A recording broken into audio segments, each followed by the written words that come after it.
ሰላም ውድ ቤተሰቦቻችን እንደምን ሰምታችኋል? ከሼልፍ ላይ የተሰኘው ፕሮግራማችን ተጀምሯል። ዓለም ሰገድ አበበ ነኝ። ከሼልፍ ላይ የተሰኘው ፕሮግራማችን ጥናቶች፣ ምርምሮች፣ አዳዲስ ሳይንሳዊ ግኝቶችና የጥናትና ምርምር አስተሳሰቦች ላይ ትኩረት አድርጎ የሚቀርብ የሬዲዮ የምርምር ፕሮግራም ነው። የምናወራበት ርዕሰ ጉዳያችን ደግሞ ስለ ማይክሮ አልጌ ጥናትና ምርምር ወይም ደግሞ ስፓይሩሊና ስለሚባለው ታላቅ የምግብ ዝርዝር ተደርጎ በዓለማችን ላይ ጥናቶች ከሚነግሩን የምግብ ዝርዝሮች ውስጥ አንዱ ነው ማይክሮ አልጌ። በዚህ ላይ ብዙ ምርምሮች አድርገዋል። ላለፉት 20 ዓመታት ነው ምርምር ያደረጉት። እንግዲህ ከሳቸው ጋር ቆይታ ስናደርግ ውድ ጊዜያቸውን ሰጥተው ዛሬ ስቱዲዮ ተገኝተው በዚህ ሐሳብ ላይ እንድናወራ ይሆናል ማለት ነው። እንድታደምጡን ፈልጋለሁ። እንግዲህ አድምጣችሁ ደግሞ ሐሳባችሁን ቀደም ባሉት በገለጽኩላችሁ ስልክ ቁጥር እንድትነግሩኝ ፈልጋለሁ። በተጨማሪም ዶክተር የአዲስ አበባ ዩኒቨርሲቲ በዚህ በምርምሩም በማስተማሩም ረገድ ብዙ ሀገራዊ አስተዋጽኦ ያላቸው ሰው ናቸው።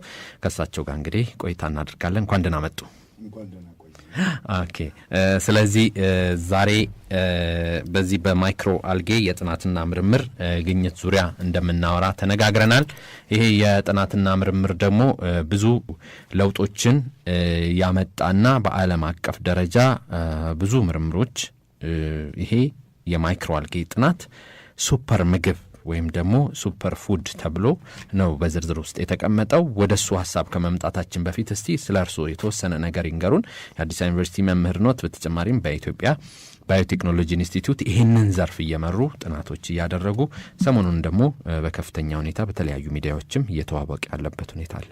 ናለሁ እኔ በአዲስ አበባ ዩኒቨርሲቲ ነው ማስተምረው። የተፈጥሮና የኮምፒውቴሽናል ሳይንስ ኮሌጅ ውስጥ ነው የማስተምረው። በጂኦሎጂካል ኤንድ ኢኮሎጂካል ሲስተማቲክ ጂኦሎጂ ስትሪም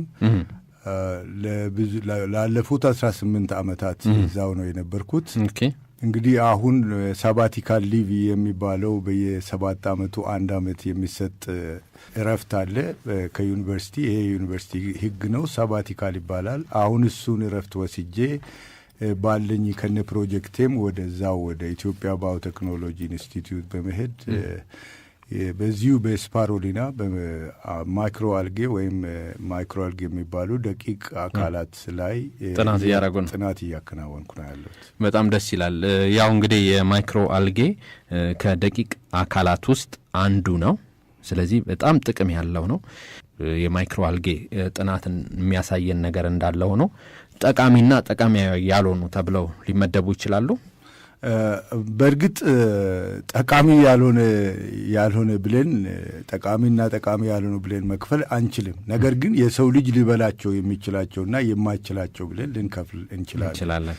አንዳንዶቹ ለተለያየ ጥሬ ሀብት እንደ ጥሬ ሀብት ምንጭ ነው። ለምሳሌ ያክል አጋር ለምሳሌ ከአርጌ ነው የሚሰራው። አጋር አሁን ለማይክሮባዮሎጂ ለሜዲካል ሳይንስ በጣም ከፍተኛ አስተዋጽኦ ያለው ከባህር ውስጥ የሚገኝ ነው አጋር እና አጋር አሁን የመልቲ ሚሊዮን ዶላር ቢዝነስ ነው። አጋር ከጥንት ጀምሮ ነው ያንን ጥናት ማካሄድ። በአሁኑ ሰዓት ለምሳሌ ማይክሮባዮሎጂ ማካሄድ ያለ አጋር አይቻልም። በሌላ አንጻር ደግሞ አንዳንዶቹ መርዘኛ የሆኑ አልጌዎች አሉ። ነገር ግን እነዚህ መርዞች ደግሞ ለብቻቸው እጅግ በጣም ውድ ናቸው፣ የመድኃኒት ምንጭ ናቸው። ለምሳሌ የእባብ መርዝ በጣም ለመድኃኒትነት ይፈለጋል። በዚሁ አንጻር መርዘኛ የሆኑ ማይክሮ አልጌዎችም መርዛቸው ለመድኃኒት መስሪያና ለምርምር ይውላሉ። ለሰው ልጅ ምግብ እና ለእንስሳት ምግብ ግን የማይውሉ አሉ። እንደዛው በጣም ደስ ይላል። ውድ ቤተሰቦቻችን ከሼልፍ ላይ በተሰኘው ፕሮግራም ዛሬ እንግዳዬ ዶክተር ሀብቴ ጀቤሳ ናቸው። ከኢትዮጵያ ባዮቴክኖሎጂ ኢንስቲትዩት ነው የመጡት። የምናወራበት ርዕሰ ጉዳይም ስፓይሩሊና ወይም ደግሞ ማይክሮ አልጌን የተመለከተ ነው። እንግዲህ ውድ ጊዜዎትን ስለሰጡን በድጋሚ አመሰግናለሁ። የስፓይሩሊና ወይም የማይክሮ አልጌ ዓለም አቀፍ ጥናቶች ምን ይነግሩናል? ይህንን ደግሞ የተወሰነ ነገር እንወስድ። ስፓሩሊና መጀመሪያ እንደ ምግብነት የተገኘችው በአፍሪካ ነው። ቻድ የምትባል የምዕራብ አፍሪካ ሀገር አንድ የፈረንሳይ ጀነራል ገበያ ላይ ሴቶች ሲሸጡ አረንጓዴ ኬክ ሲሸጡ ያለ ደረቅ ነው እና ይሄ ምንድን ነው ብሎ ሲጠይቃቸው እንደዚህ ሌክ ቻድ ወይንም ከቻድ ሐይቅ ላይ ነው የምናወጣው፣ ለምግብነት ይውላል ብሎ ሲነግሩት ፈረንሳዊ ጀነራል ነው ወደ ፈረንሳይ ተመልሶ ይሄንን ነገር አተመ። እሱ ካተመ በኋላ ብዙ ውይይቶች ተነሱ፣ ብዙ ምርምሮች ተካሄዱ። በ1940ዎቹ አካባቢ ነው እና በ1960ዎቹ ወደ ኢንዱስትሪ መምጣት ቻለች ማለት ነው ስፓሩሊና። ስፓሩሊና እንደ ቀለበት የምትመስል ኮሎኒ ነች። እንደ ኮሎኒ ሆና አንድ ቀለበት ስፕሪንግ ነገር ትሰራለች። በማይክሮስኮፕ ሲታይ ስፕሪንግ ነገር ነው የምትመስለው እና እንደ አረንጓዴ ወርቅ ነው የምትመስለው። እኛ እንደ አረንጓዴ ግሪን ጎልድ ነች። ሞስት ከጎልድ በላይም ከወርቅ በላይም እየሄደች ነው ያለችው እና ጥናቱ በዓለም ዙሪያ በጣም በከፍተኛ ደረጃ ሄዶ አሁን ትልልቅ ካምፓኒዎች የገቡበት ነው። ትልቁ የካምፓኒ ጥርቅም ያለው በሰሜን አሜሪካ ነው ያለው። በሰሜን አሜሪካ፣ በአውሮፓና በሩቅ ምስራቅ ሀገሮች ሳውዝ ኢስት ኤዥያ የምንላቸው ይሄ ታይገር ኢኮኖሚ ያሉ ፈጣን እድገት ያላቸው ፈጣን እድገት ያስመዘገቡ ሀገሮች ላይ አሁን አለ። እንግዲህ ያው እንደሚታወቀው አንድ አዲስ ነገር ሲፈጠር ይሄንን ነገር ቶሎ ብሎ የሚያነሱት የሰለጠኑ ሀገሮች ናቸው። ጥቅሙን ቶሎ ብሎ የሚረዱት እነሱ ናቸው እና ያው ወሰዱት። አሁን በጣም ትልልቅ ካምፓኒዎች በብዙ ሄክታር በሚገመት መሬት ላይ እያመረቱ ለዓለም ገበያ ውለዋል። ለሰው ምግብነት፣ ለእንስሳት ምግብነት፣ ለኬሚካል ምንጭነት፣ ለጠፈር ምርምር ምግብነት እናነሳዋለን። ብዙ ጥቅሞች ስላሉት አሁን በብዙ ሀገሮች ተጀምሯል። ያልተጀመረባቸው ሀገሮች በጣም በሚገርም ሁኔታ ላቲን አሜሪካና አፍሪካ ነው። ስለዚህ በጣም መሰራት እንዳለበትና ሪሶርሱም ደግሞ እንዳለም የሚገልጽ ነገር አለ። የብዝሃ ህይወቱም ደግሞ የሚገልጽልን ነገር አለ። ያው እንግዲህ ሙሉ ምግብ ነው ካል ለሰውነታችን ጥንካሬን ይሰጣል። ጥሩ አመጋገብ ለሌላቸው የመቀንጨር ችግር ላለባቸው ማህበረሰቦች ትልቅ ጥቅም እንዳለውም ይነገራልና አሁን የሀገራችንን እንዲህ ከምግብ ጋር በተያያዘ ህጻናት ሙሉ ምግብ ያለማግኘት ወይም የተሟላ ምግብ ያለማግኘት ችግር በወደፊት ህይወታቸው ላይ ተጽዕኖ ሲፈጥር እናያለን። ማንም ሲነዳቸው እናያለን። በራሳቸው አቋም ሲያጡ እናያለን። ስለዚህ ይህንን ለማስታገስና ቀጣዩ ትውልድ የበሰለና ራሱን የሚገዛ ምርታማ እንዲሆን በማድረግ ሂደት ውስጥ ትልቅ ሚና ይኖራቸዋል ብዬ አምናለሁ። እንደዚህ አይነት የምግብ ዝርዝሮችና ምን ይላሉ እዚህ ላይ? በእርግጥ ኢትዮጵያ ውስጥ እንግዲህ ችግሮች አሉ። የአመጋገባችን አንደኛ የአመጋገብ ባህላዊ የሆነ ከኛ ጋር ያደገ ከጥንት ሲዋረድ የመጣ ባህላዊ አመጋገብ አለ። በአሁኑ ሰዓት ደግሞ ተያይዞ መጥቶ ያለው በጥንት ጊዜ ለምሳሌ ያክል እኛ በገጠር ባደግንባቸው ሀገሮች በጣም የተለያየ ምግብ እንመገብ ነበረ።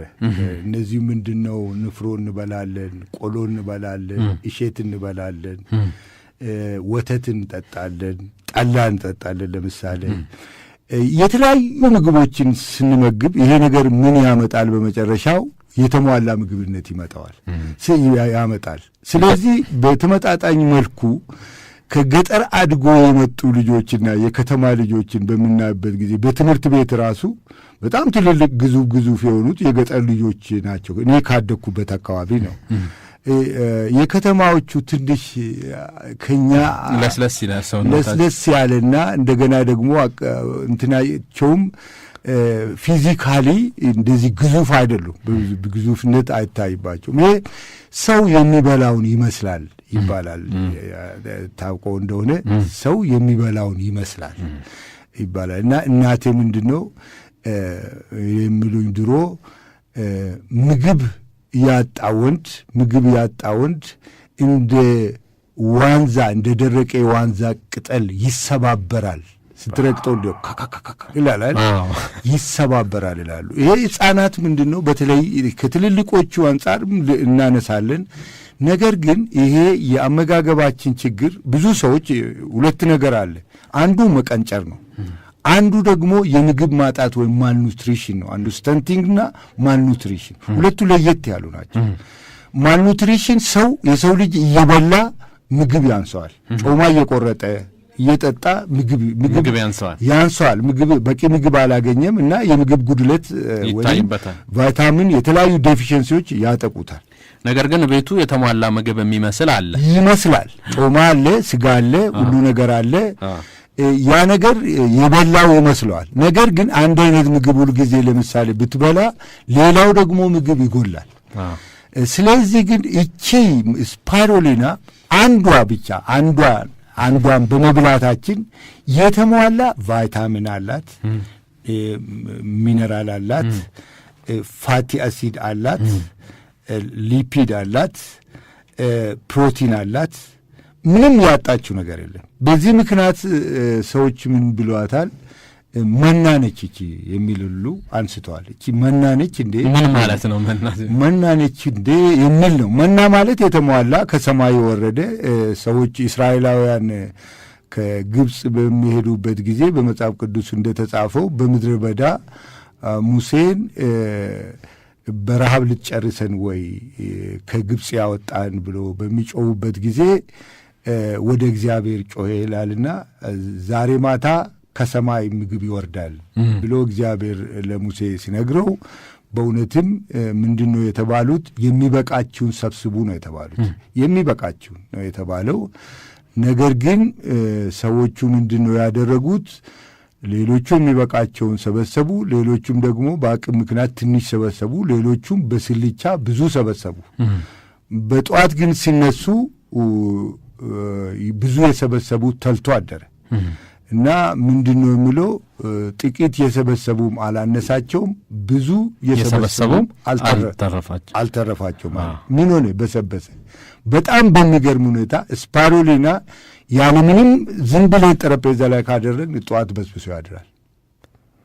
በጣም ይገርም። ጠዋት በስብሶ ያድራል እና በጣም የሚሸት ሽታ ይፈጥራል።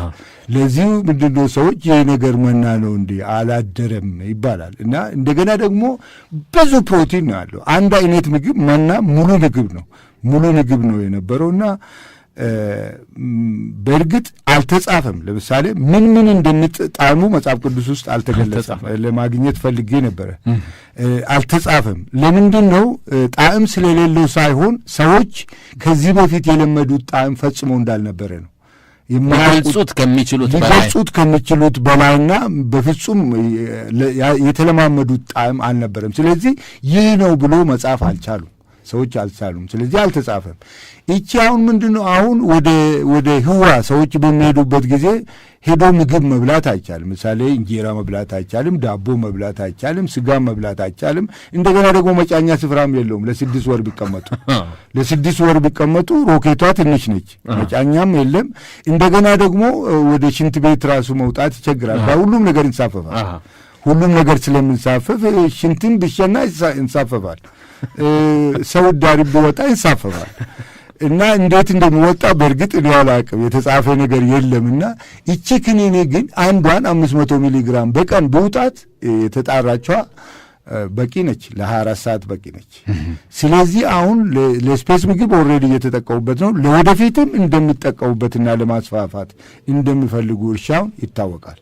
ስለዚህ ምንድን ነው አሁን እርስዎ በላቦራቶሪም ያዩት ነገር አለ፣ ተመልሰን እናወራበታለን።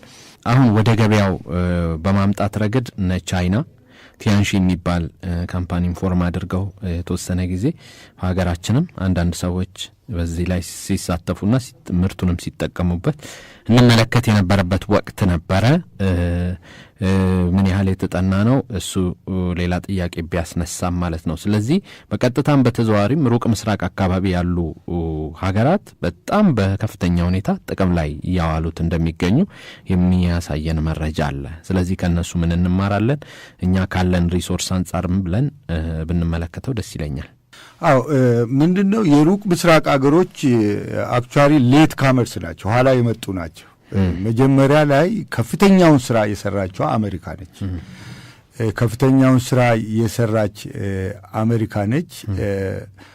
በዓለም ላይ ያለው ገበያው የገበያ ፍላጎቱ አሁን ወደ 4 የማይክሮ አልጌ አጠቃላይ የስፓሩሊና ብቻ ሳይሆን ወደ 4 ቢሊዮን ይደርሳል ትራንዛክሽኑ ማለት ነው። የስፓሩሊና ወደ $700 ሚሊዮን ዓመታዊ ትራንዛክሽኑ። ነገር ግን ይሄ በ9.94 እያደገ ነው ያለው በየአመቱ። አሁን ያለው ምንድን ነው? አቅርቦት ችግር ነው እንጂ የፈላጊ ችግር አይደለም። የአቅርቦት ችግር ነው ያለው እና የጥራት ችግር። በእርግጥ እዚህ ኢትዮጵያ ውስጥ አንድ ካምፓኒ የቻይና ካምፓኒ ሲያከፋፍል እንደነበረ ስላሴ አካባቢ ሰዎች ተሰልፈው እነዚህ ሰዎች ለምንድን ነው የሚሰለፉት ብዬ ሲጠይቅ አልጌ እየገዙ ነው አሉኝ ከጥቂት ዓመታት በፊት። እና በሚገርም ሁኔታ ብዙ መሸጥ በኔትወርክ ማርኬቲንግ እየተሸጠ እንደሆነ ሰምቼ ነበር። እና አሁን በቅርብ ጊዜ ደግሞ አንድ ሰው ከፈረንሳይ ሀገር ደወለልኝ እና የአንተን ስም በሊንክድን ላይ አይቻለሁ የሰራ እንደሆነ ይሄ ነገር ኢትዮጵያ ልትጀምር እንደሆነ አይቻለሁና ኢትዮጵያ ውስጥ እኮ እየተሸጠ ነው አለኝ። እና ማን ነው የሚሸጠው? እኔ እየተሸጠ መሆኑን አላቅም አልኩት። ለመሆኑ ምን ያህል ነው የሚሸጠው ስል 1 ኪሎ ግራም እስከ $1,000 እየተሸጠ ነው። 40,000 ብር አካባቢ እኮ ማለት ነው። እንዴት አላወቅኩም ብዬ ገርሞኝ ሌሎች ሰዎችን እንደዚህ ሲጠይቅ፣ አሁን ግን ያ ነገር ተከልክሏል። ምናልባት በጥራት ምክንያት ይመስለኛል፣ በጥራቱ ምክንያት የተከለከለ ይመስለኛል። ነገር ግን ትልቅ ገበያ አስነስቶ እንደነበረ በኢትዮጵያ ሰዎች መጠቀም እንዳሉና አንዳንድ ወሬዎች ደግሞ ስሰማ ይሄ ነገር ሰዎች ለሐሞት ጠጠር፣ ለኩላሊት ጠጠር እየወሰዱትና እየተመከሩ እየወሰዱት እየተሻላቸው እንደሆነ የወሰዱትንም ሰዎች አነጋግሬ አውቃለሁ። ይሄ በጣም የሚገርም ሁኔታ ነው። ነገር ግን እኛ ይሄንን ማይክሮ አልጌ ስፓሩሊና ለሕፃናት ይሄ ትውልድ ለመቀየር ነው የእኛ ትግል። ትውልድ ለመቀየር እንዴት ነው? ኢትዮጵያ ውስጥ ቀንጨራነት አሁን ያለው ትውልድ በመንገድ ላይ ያለ ነው። በእኛ ዕድሜ ያለው 67 ከመቶ ቀንጨራ እንደሆነ ጥናቶች ያመለክታሉ። የዓለም አቨሬጅ 26 ከመቶ ነው። አሁን ኢትዮጵያ ውስጥ እየተወለዱ ያሉት ወደ 38 ከመቶዎቹ ቀንጨራዎች ናቸው ተብሎ ይገመታል። ስለዚህ ጉዳይ በተደጋጋሚ በሚዲያ ተናግሬያለሁ። ግን ቀንጨራነት ራሱ ምንድን ነው? ቀንጨራነት እጅግ በጣም አስቸጋሪ የሆነና ደግሞ አስቀያሚ የሆነ በሽታ ነው ማለት ይቻላል። ነገር ግን የሚመጣው ከምግብ ጉድለት ነው። ይሄ ከምግብ ጉድለት የሚመጣው እናት ከጸነሰች ቀን ጀምሮ እናትየዋ ምንድን ነው የምትለው? አማረኝ ትላለች፣ ሸተተኝ ትላለች። አመጋገብ የተሟላ ምግብ አታገኝም። ያንን ነገር አማረኝ ወይም ሸተተኝ የሚለው ጉዳይ በምናስብበት ጊዜ ያረገዙ ሴቶች ብቻ ናቸው አማረኝ ሸተተኝ የሚሉት እንጂ ያላረገዙ ሴቶች ሲሉ ሁልጊዜ አይቼ አላቅም። ባለቤቴም ስታረግዝ ነው አማረኝ ሸተተኝ ይሄ ነገር አምጣ የሚባለው። ከዛ በኋላ ትተዋዋለች። ይሄ ነገር ምንድን ነው ብዬ እኔ ሳስበውና ሳነበውም ልዩ የግንባታ ጥሬ ዕቃ በሚጠይቅበት ጊዜ ነው። ሰውነታችን ልዩ ውስጥ ያለው የተረገዘው ልጅ አዲስ ልጅ ስለሆነ ብዙ ይፈበርካልና አካላቱ እየተገነቡ የተለያየ ይፈልጋሉ። አጥንት ሌላ ይፈልጋል፣ ደም ሌላ ይፈልጋል፣ ስጋ ሌላ ይፈልጋል፣ አእምሮ ሌላ አይነት ነገር ይፈልጋል፣ ኒውትሪየንት። ያንን ነገር ማቀበል አለባት እናት። እዚህ ጋር ምንድን ነው እዚህ ሀገር እናት የተለየ ምግብ የላትም። ኢትዮጵያ ውስጥ ከአንድ ገበታ በቃ ሽሮ ከመጣ ሽሮ ትበላለች፣ ስጋ ካለ ስጋ ትበላለች። የተለየ ምግብ የላትም። ነገር ግን እናት የተለየ ምግብ ያስፈልጋታል። በተለይ ስታረግዝ የተለየ ምግብ የሚያስፈልጋት ለራሷ ሰውነት አይደለም፣ ለልጁ ነው። በቂ ጤና ያለው በአካልና በአእምሮ የተገነባ ሙሉ ልጅ እንዲፈጠር ከተፈለገ እናትየዋ በምታረግዝበት ጊዜ በቂ ምግብ ማግኘት አለባት፣ በቂ እንቅልፍ ማግኘት አለባት፣ በቂ ምግብ ማግኘት አለባት፣ በቂ የስነ ልቦና እንክብካቤ ማግኘት አለባት። እንግዲህ ምንድን ነው የኢትዮጵያ መንግስትም ይህንን ነገር ተገንዝቦታል፣ ችግሩን ተገንዝቦታል። ኦልሬዲ በመገንዘቡ ምክንያት የሰቆጣ ዲክሌሬሽን የሚለውን የቃል ኪዳን ሰነድ ፈርመዋል። በ2022 በኢትዮጵያ አቆጣጠር፣ በ2030 በፈረንጅ አቆጣጠር ከኢትዮጵያ ቀንጨራነትን ለማጥፋት ቢያንስ ደግሞ ወደ ዓለም አቨሬጅ ወደ ሆነው 26% እንግዲህ ለማምጣት እየተተገበረ ነው። 2022 ነገ ጠዋት ነው እና ምንድነው መደረግ ያለበት ነገር ምንድነው? እንግዲህ መንግስት ያስቀመጠው አቅጣጫ የሰዎችን እንግዲህ የተለያየ ጥረት እያደረገ ነው ያለው። አንዱ ይህንን ነገር ለማጥፋት የሰዎችን የኑሮ ደረጃ ወይም ሊቪንግ ስታንዳርድ መጨመር ነው። አመጋገቡ ለምሳሌ ሱፐር ማርኬት በሚገባበት ጊዜ አይኑ ያየውን ገዝቶ መውጣት እንዲችል ነው። ነገር ግን ዛሬ ቆንጆ ሱፐር ማርኬቶች ወጥተዋል። ስንቶቻችንም ገብተን እያየን ሳንገዛ እንወጣለን። በጣም ቆንጆ ነገሮች እየተመኘን በጣም ውድ ስለሆኑ መግዛት አንችልም። የኛ የገቢ መጠንና ገበያው የሚያዘው ነገር የተለያየ ነው። ይሄ ምንድነው? የእድገት ደረጃን መጨመር በሂደት የሚመጣ እንጂ በአንድ ሌሊት የሚመጣ አይደለም። እጅግ አስቸጋሪ ለመንግስትም ለዓለምም በጣም ከባድ ነው። ዩኒፎርም የሆነ ላይፍ ስታንዳርድ በአሜሪካ ሀገርም ማምጣት ከባድ ነው። ዛሬም ድሃ አለ አሜሪካ ውስጥ፣ ዛሬም ድሃ አለ። በተለያዩ ሀገሮች ውስጥ ድሆች አሉ። ድሆችን ማጥፋት በፍጹም ከሀገሪቷ ማጥፋት አይቻልም። አዎ ዛሬም እኔ አይቻለሁ። በአሜሪካ ውስጥ አሜሪካን ሀገር በነበርኩ ጊዜ ከቆሻሻ ውስጥ ምግብ የሚለቅሙ ሰዎችን አይቻቃለሁ። በአይኔ አይቻቃሉ። ጤነኛ ይሁኑ እብድ ይሁኑ ግን አላቅም፣ ወይም በእውነት አጥተው ይሁን እኔ ገርሞኝ ነው የተውኩት። እዚህም እንደዚህ አይነት ነገር አለ እንዴ ብዬ ነው የተውኩት። ስለዚህ ምንድን ነው እኛ አሁን የኢትዮጵያ ባዮቴክኖሎጂ የተያዘው አቅጣጫ ምንድን ነው?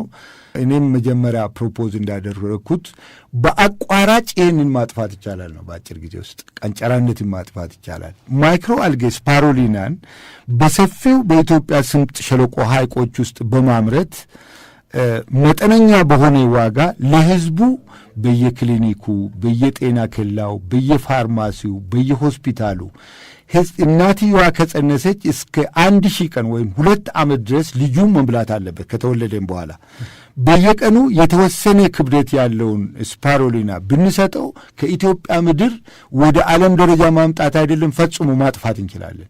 በዚህን ጊዜ ምንድን ነው በአካልና በአእምሮ የዳበረ ትውልድ የሚያስብ ትውልድ መፍጠር ይቻላል። የቀንጨራ ሰው ምንድን ነው? ቀንጨራ ምንድን ነው?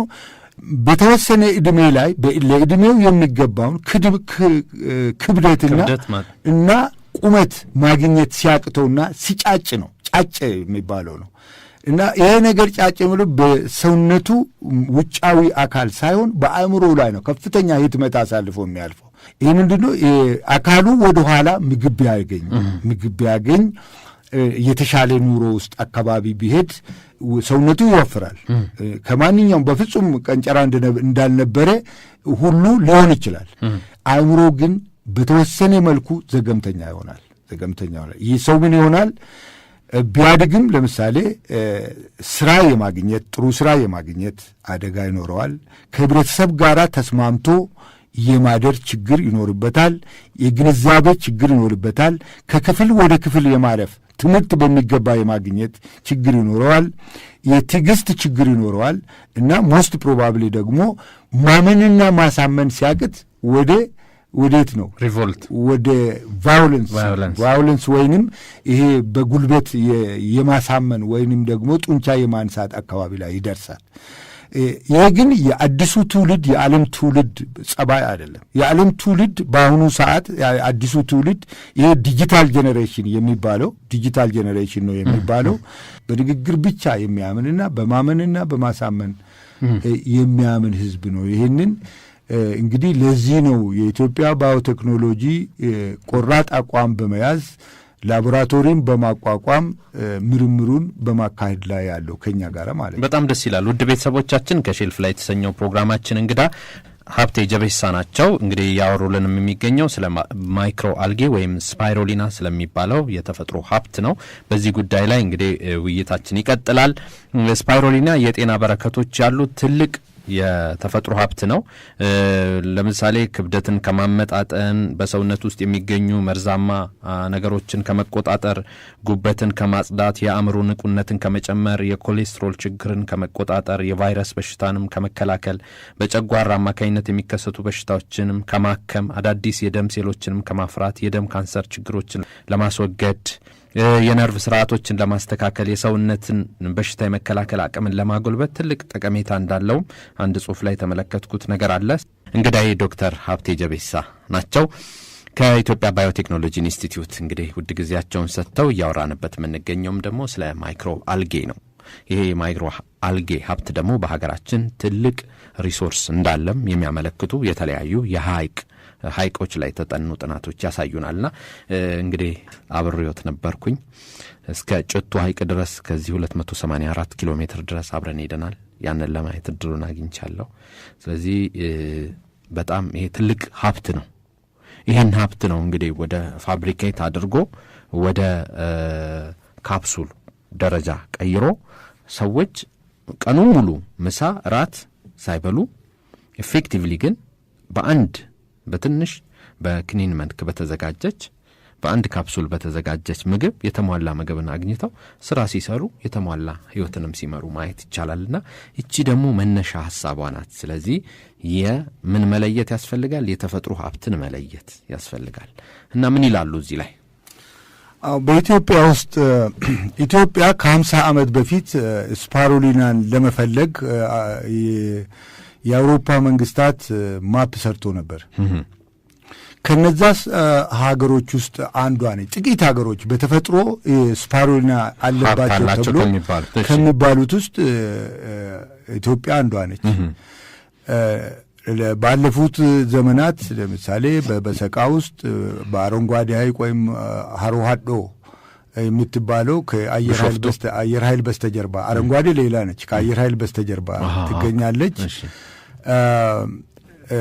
እንደገና ደግሞ ጭቱ በስፋት ያለባት ነች። አረንጓዴ አንደኛዋ ነበረች። አሁን ለምሳሌ በበሰቃ ሐይቅ ውስጥ ወደ መጥፋት ተቃርበዋል። በአረንጓዴ ውስጥ ወደ መጥፋት ተቃርበዋል። ሻላ ውስጥ ድሮም አልነበረም፣ በጥቂቱ ነው ያለው። እሱ ለየት ያለ ይዘት አለው። ለየት ያለ የኬሚካል ይዘት ያለው ሐይቅ ነው። በጣም ጥልቅም ነው። 266 ሜትር ነው ጥልቀቱ። ስለዚህ ምንድን ነው የአረንጓዴውን ያጠፋው?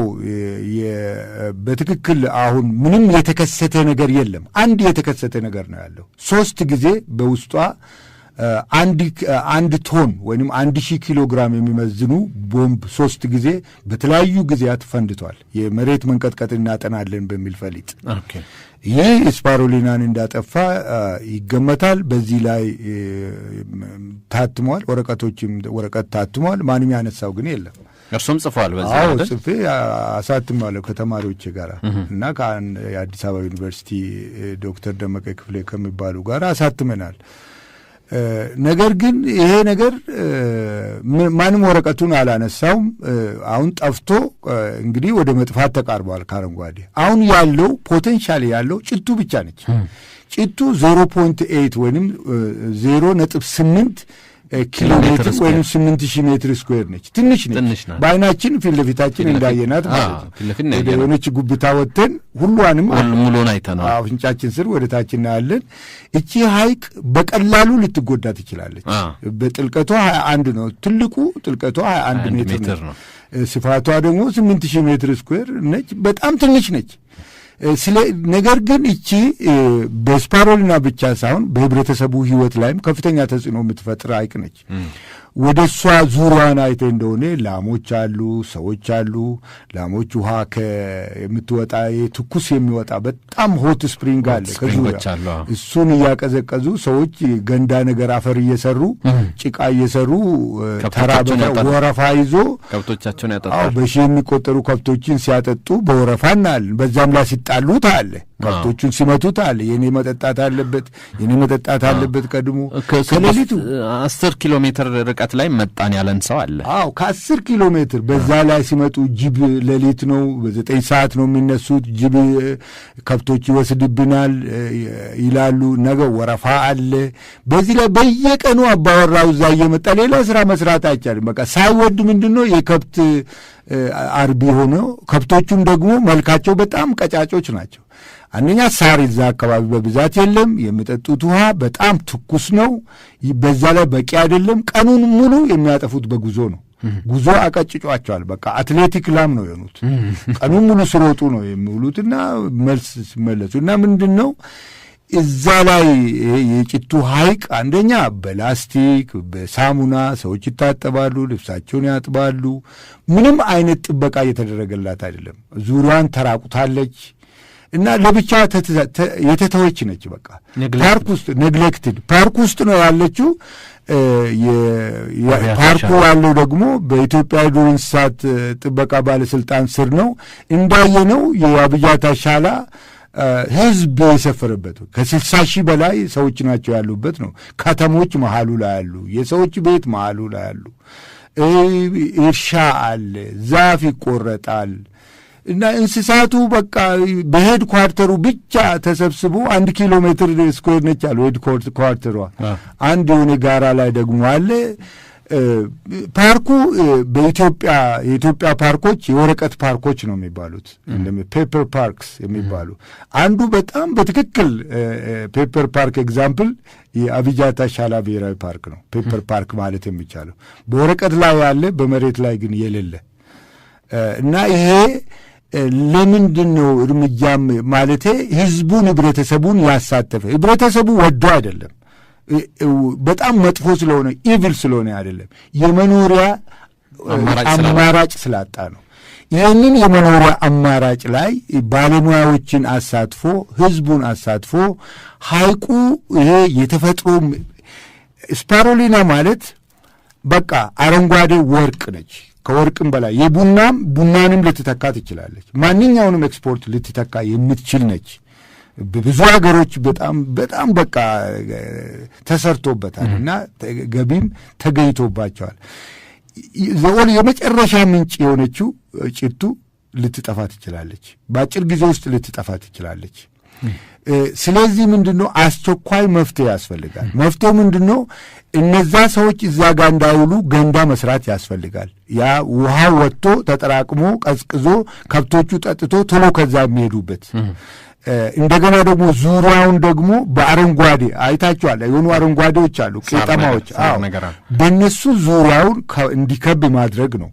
የተወሰነ የሐይቁ ክልል ከብቶችም ሰዎችም እንዳይደርሱ በማድረግ ለህብረተሰቡ አማራጭ የውሃ ምንጭ በመፍጠር ዙሪያውን ደግሞ በደን በማልበስ ከህዝብ ጋር ሆኖ አንድ ላይ በመስራት አካባቢውንም ፓርኩንም መለወጥ ይቻላል። ነገር ግን እስካሁን እኔ ካየው ጊዜ ጀምሮ ከቀን ወደ ቀን እየተባባሰ ይሄዳል እንጂ የተሻለ ነገር እዛ አካባቢ አላየውም።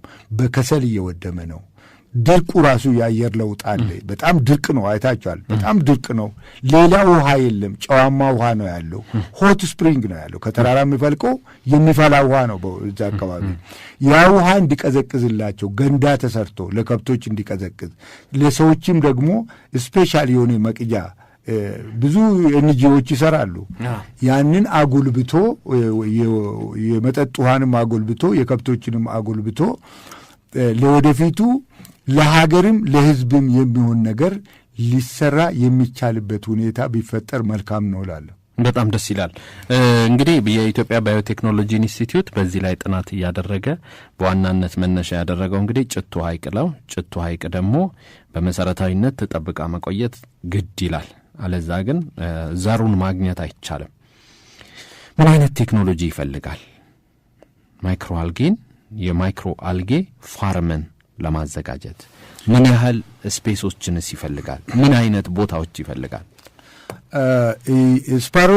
ስፓሮሊና የትውልድ ቦታዋ ነው። ስምጥ ሸለቆ ሐይቆች የትውልድ ስፍራዋ ነው። እየተመቻቸ ነው። 12 ሰዓት ፀሐይ፣ 12 ሰዓት ጨለማ ያለበት አይዲያል የሆነ ሙቀቱ 30 ዲግሪ ሴንቲግሬድ ወይም 28 አካባቢ የሆነ ጨዋማ የሆነ ውሃ ለስፓሮሊና የሚያስፈልጋት ውሃ ያለበት በጣም በሚገርም ሁኔታ በተለያየ አካባቢዎች እንዳለውት ከ500 ሄክታር በላይ የሆነ መሬት ሳር የሌለበት ሰው የሌለበት ደረቅ የሆነ ጨዋማ ምንም የማበቅል ጨዋማ ሜዳዎች አሉት እዛ አካባቢ። በአብያታ ሻላም ዙሪያ በአብያታ አካባቢ ወደ 200 እስከ 300 የሚሆን ሄክታር አለ።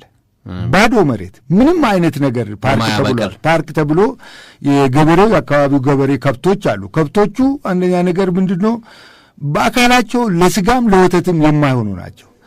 እነዛ ለገበሬውን ከዛ ማባረር ሳይሆን ለገበሬው አማራጭ የገቢ ምንጭ ለምሳሌ እዛ አካባቢ ከብቶችን ማድለብ ይቻላል።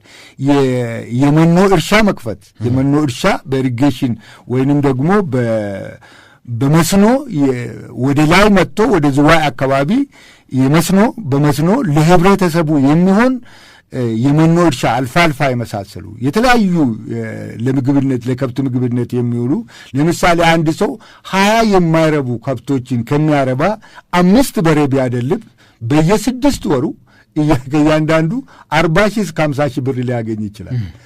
ያንን በሕክምና የተደገፈ በዘመናዊ የአመጋገብ ዘዴ አደላለቡ ሁሉ የተደገፈ አድርጎ እነዛ በጣም ብዛት ያላቸው ከብቶች ትቶ ገበሬው 5 እና 6 እንደ ሀረሮቹ ማለት ነው እንደ ሀረር ከነሱ ተምሮ እንዲያደልብ አድርጎ ከብቶቹን ከሜዳ ላይ ማንሳት ነው።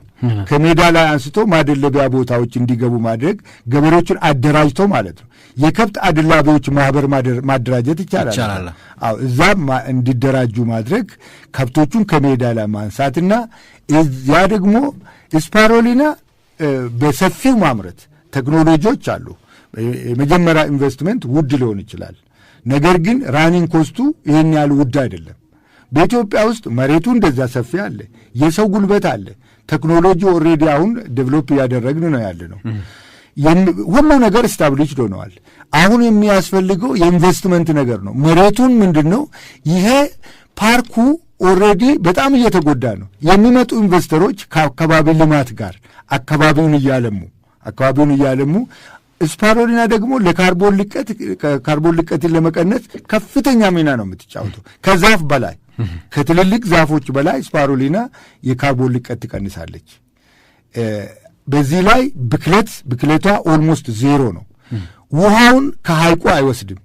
ከመሬት ስር ወይንም ከተራራ ፍሬሽ ወተር ነው እንጂ የሐይቁ ውሃ አይሆንም። ሐይቁን አያደርቀውም።